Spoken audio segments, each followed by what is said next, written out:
Imagine a large workspace like a stone cutting yard where multiple persons are performing different activities.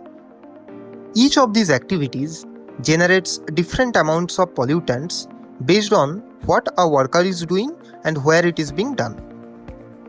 Monitoring activity-specific pollutant generation can be a solution. Camera and wearable-based solutions do not provide a continuous privacy-preserving and maintenance-free solution. Commercial off-the-shelf mmWave radars fill this need as a device-free, seamless sensing method. Deploying multiple mmWave radars can help cover the entire workspace. However, it leads to overlapping fields of view and causes re-identification problems. In this work, we present MIRO, which integrates continuous PM sensing with a multi-radar mmWave re-identification backbone. MIRO applies a temporal density-based grouping over the point cloud data and tracks the centroids of each user across multiple frames. It then extracts range Doppler patches for each user to collect activity-specific signatures.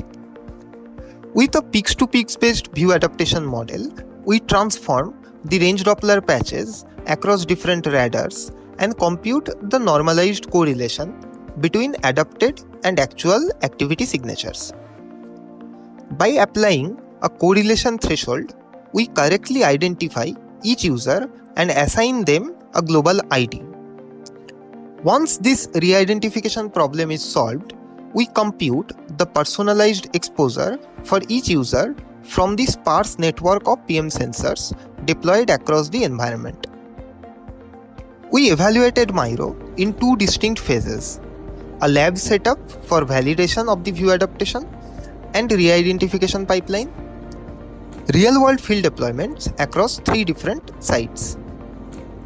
Overall, MIRO shows superior performance compared to correlation and distance-based methods. The complete system has a latency of 230 milliseconds per prediction. To know more about this work, please visit our lab page or scan the QR code.